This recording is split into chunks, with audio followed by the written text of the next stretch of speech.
Ipatulong na lang si Ontiveros kay Mr. Tubig. Wawaw pulaw.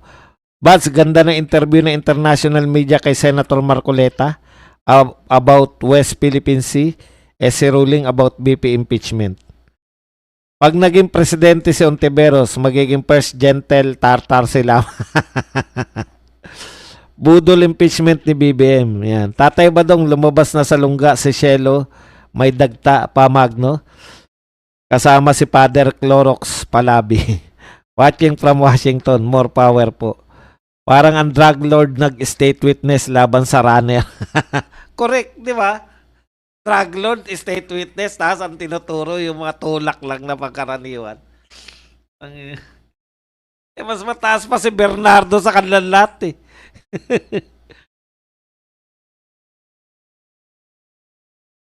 Boss Buzz, nung nag-file sila ng kaso sa OMB, isang L300 na sasakyan yun. Pero ngayon, isang kariton na lang. Ano pala pinagkaiba nung sa ombudsman at sa impeachment, same lang naman yung mga reklamo nila. Ano po, yung sa ombudsman, ano lang yun, panggulat lang. Kaya isang truck na kokongban niya. Spontaneous ang usapan. Saan yan? Sa Birada? Opo. Ganun na. Dati kasi nagkakahiyaan kami na magkontrahan eh. Nung minsan nagkaroon ng debate na nag-usap-usap kami. Okay pre, pagka ganda ng dating. Tuwan-tuwa kami. Hindi naman kami nag-aaway-aaway. Natutuwa kami pag may mga nagbanatan kami. Kaya lang, hindi naman namin sinasadya. Yung kumbaga, kung may pagkakataon lang, hindi yung, sige, makontra lang kita. Ganun. Yung kung ano talaga pananaw namin, yun talaga. Tatay Badong nagbigay hint sa Senator 10K, not today daw ang possible change sa Senate press. Get well ka, Badong. Buds, ganda ng interview ng international media kay Senator Marcoleta about West Philippine Sea as a ruling about BP impeachment. Uminom ka ng gatas na may lagay. Wala, hindi po papasok. Oy, welcome dito yung mga magpapagatas. BBM ina mo, si Imelda. Pabor po ba kayo sa Pay Power 3? Anong Pay Power 3? Hindi ko po, wala akong ideya sa Pay Power 3.0. People Power? Ang people power po kasi hindi siya pinaplano dapat. Ako tingin ko kaya nga people power yung nagkusa na lang. Kasi nagkaroon tayo ng pananaw na plano natin para magkaroon ng people power. Yung nauna pong dalawang people power, hindi naman po plano yun eh. Kasi parang, 'di ba, magkukudita dapat sila Ramos. Tapos na avert sila. Nung huhulihin na sila, nanawagan sila Cardinal Sin. Punta kayo mga tao, di ba? Ganun yan eh. More or less, ganun yung story eh. Tapos, nagpunta yung mga tao. Hindi po siya plinano na sa ganitong araw, pupunta tayo lahat sa EDSA. Wala pong ganun eh. Kaya yung question mo na pabor ka ba sa people power? Natural. People power nga eh. Pero yung pinaplanong people power, hindi siya people power. Yung kay Erap din. Kasi naging bahagi ako noon eh. Nung hindi nila pinabuksan yung kahon, sila Tito Soto yun eh. Hindi pinabuksan. Puta, nag-walk out yung mga prosecutor. Tapos nanawagan na naman si Cardinal Sin ng EDSA. Puntahan na sa EDSA. Ganun po, spontaneous po. Yung mga ganun, naniniwala po ako ron. Hindi yung pinaplano, yung sasadyain mo para magkaroon ng people power. Hindi, sa karanasan ng Pilipinas, hindi po people power para sa akin yun. Yung konsepto ng people power, talagang naniniwala ako doon. Ano man ang kahinatnan. Boss Buds, nag-walkout pa kunwari si Abante para magmukhang totohanan. Pwede rin naman na nag-walkout talaga siya. Wala namang masama sa Kasi kung hindi nga siya sanay na nakokontra, 'di ba? 'Di ba napunan yung mga nauna nilang investigation, bawal mong kontrahin 'yan. Tatay Badong, sabi ni Kong Tabi, dapat daw managot sa taong bayan ng Supreme Court. Engot ka talaga, Tabi. Yan, isa pang ignorante yan. Oy, thank you very much, Amik. Sa padoble, kahit sa anong larangan, kakain ng alikabok si Risa. Ganun dapat sa Birada Buds. Opposing views, hindi puro tango-tango. Ayan, tama yun. Kaya gaganda yung Birada basta ganun eh. Basta hindi lang yung sasadyain na porket kokontrahin na dapat. Dapat yung natural lang din. TY sa pakape. Boss, di ba in direct contempt pwede kaso kay SP Soto dahil sa unconstitutional remarks niya sa Supreme Court? Same scenario ginawa kay Hyderian at Serdanya. Ang problema kay Hyderian at Serdanya, hindi naman sila Senate President. Alam niyo yung pagkakaiba. Ito kasi, head ng co-equal branch of government. Kaya iba yung approach. Si Hyderian, ano ba si Hyderian? Nagpunta rin po kami nung kay ERAP, People Power, doon namin nakita na mayayaman ng mga nandun. Correct. Yun yung pagkakaiba nung mga rally natin. Kasi pag nagrally po yung mga oligarko, halimbawa po yung mga yan, may mga kumpanya po yan eh. Papuntahin lang nila yung mga, sige, halimbawa nag-usap yung mga nangunguna dyan, yung mga Ayala Sobel, yung mga taga Makati Business Club eh. Halimbawa sabi ng Ayala Sobel, sige, sagot ko yung 3,000 tao. Sabihin naman nung may-ari na Alaska, halimbawa lang, sige, sagot ko na rin yung 2,000. May-ari naman ng San Miguel. Sige, 5,000 sa akin. Utusan lang niya yung tao niya eh. Di ba? Utusan lang. Tapos, kumbaga may magsisimula na ganun kagad karami, 10,000 agad. Unang panawagan, 10,000 agad. Tapos, yung mga taong nakikinig, may tao na sa EDSA, punta na tayo. Ang problema, ang mahirap kasi pag sa atin, wala tayong oligarko. Talagang organic lang. Pupunta lang doon yung mga tao dahil gusto talaga. Ang daming beses ko yan nakita yung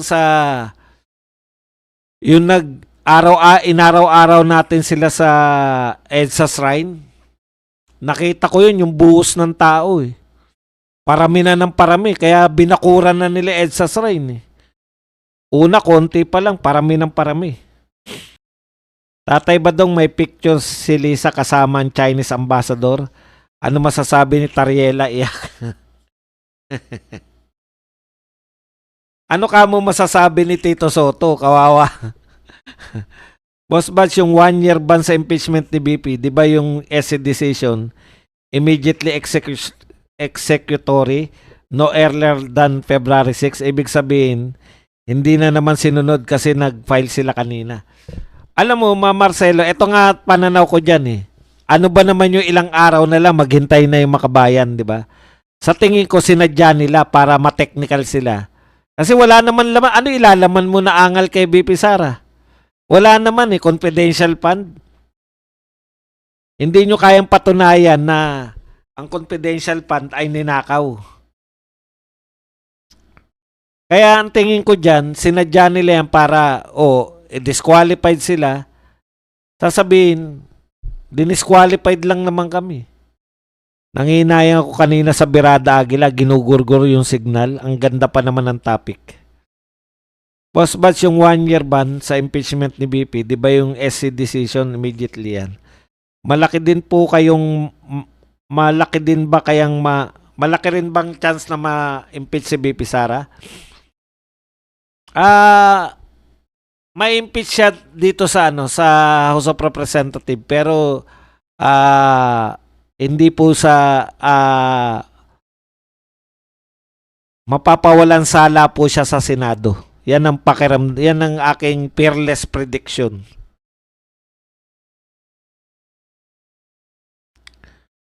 Sir Bads, good evening Sir Bads, watching from Baguio. Sir, may substance pa kaya ang impeachment ni BP Inday? Sa totoo lang, wala naman talagang substance yun. Ano ba yung reklamo nila? Si BP Inday, pinagtatangka ng buhay ng first family? Hindi naman eh. May kondisyon yun eh. Kung siya'y gugurgurin. Kung hindi nyo sila gurgurin, nakita ko na naman si Luis Tro, ayaw ko paano yung magsalita yan si Mr. Chair. Yung dinali niya sa Diskaya dati, puro Mr. Chair yan. Like po muna. Another kunwari ang debate bukas sa sufficient form, substance para kay BBM sa Kamara. Kunwari galit, kunwaring tutol, kunwaring sigawan, kunwaring walkout, ang ending no substance. Correct. Boss, di ko ilan po ba impeachment ni BP Sara? Pwede naman nilang totohanin yung gusto talaga nila ma-impeach. Ang ibig mo ba sabihin ng Dikoy hindi totohanan? Gusto po nila ma-impeach.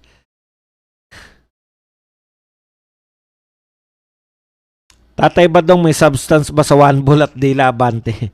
Mr. Chair, salamat kaayo. Yan. Nakakatawa si Lamas sa pagpuna niya kay Robin. Sana pinakilala ni Robin si Dante Maravillas. Ang nagbebenta ng pampapogi. Sablay, no? Nawala siya sa hulog. Sinabihan siya ng pangit, eh. Nayari siya. Good PM, pakyut lang po. Lahat ng mga kongres, sana mawala na silang lahat. Talagang ganun, di ba? Pag mga sa pelikula nga, pangit yung walang kontrabida eh. Sabi ni retired Justice Carpio, pwede na daw mag-file ng impeachment para kay BP as early as January. Boss, tingin ko mas may utak ka. Mas may utak ka pa kay Soto. Nagkataon lang artista yan. Ako po, pipiliin ko na maging artista kaysa may utak. Kung ako pa pipiliin.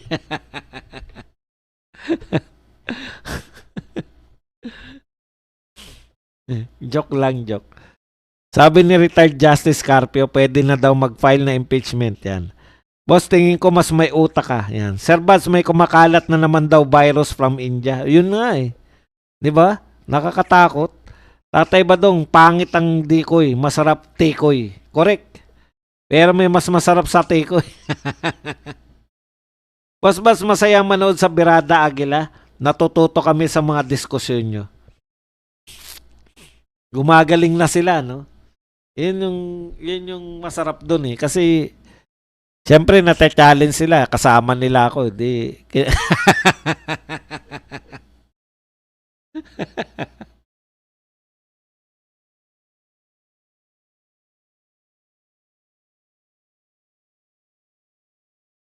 Hindi, eto hindi sa pagano. Yung una kaming nagkita-kita niyan, si Bisdak.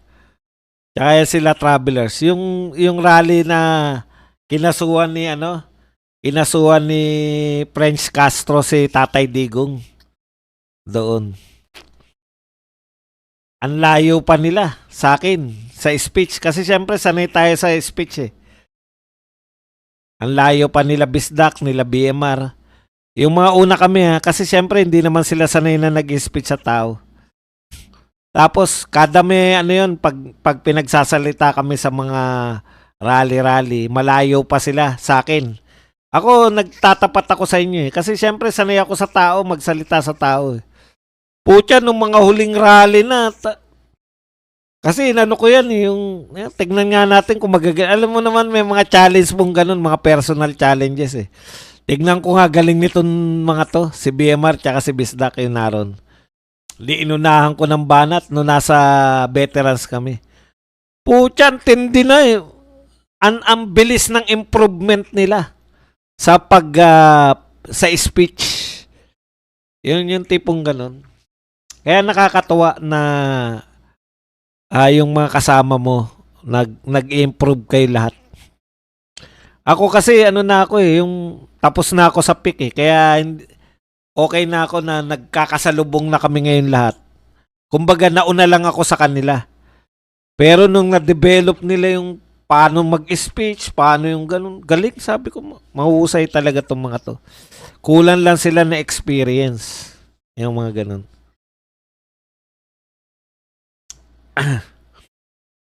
Tatay Badong, nagtuturo na naman si Boy Toki sa Bicol.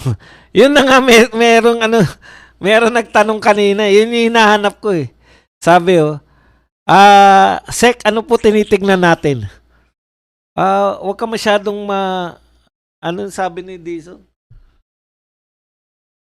Cool ka lang, huwag ka masyado atat. Napikon.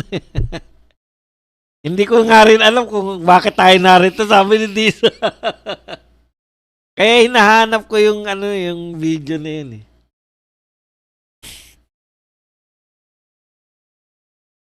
Kaya talagang yung pag magagaling, mahahasa sila pag nasasama sila sa mga magagaling. Pinuri yung sarili. 'Di ba? Kasi pag kita nyo sa chess, pagka ang kalaban mo mga laban mo yung bata sa mga saloneta. Yun eh. Tapos, ang maganda naman sa akin kasi natutuwa ko pagka nalalagpasan nila ako. Alam niyo yun, hindi sa pagano natutuwa ko pag may mas magaling sa akin eh. Promise, hindi biro kasi ang feeling ko noon hindi ko kargahin tong hindi ko kargahin tong Birada Agila. Hindi akong magdadala ng Birada Agila. Parang sige, sundot-sundot lang ako. Sila talaga yung main character ng Birada Agila. Yun magaan sa akin, magaan. Kumbaga, sa edad ko, tapos ko na yung tapos na ako ron sa pagalingan. Kung ano na lang yung makokontribute ko sa kabuuan. Kita niyo yung kanina, di ba? Nililinaw ko lang yung pinagtatalunan nila. Pero magagaling na silang puntusan, yung puntusan sila. Hindi lang sila sanay nung una. Pero ngayon, dahil araw-araw na nilang ginagawa yan. Ano na balita kay Dahak? Si Tuta Soto dapat tanggalin na bilang SP kasi walang kwentang mamuno sa Senado. Yung si Bisdak, alam ko matalino na yan si Bisdak nun eh. Kaya lang di ko ganyan. Pero si BMR, doon ako nagulat kay BMR. Ang laki na ng in-improve ni BMR. Sa banat-banat.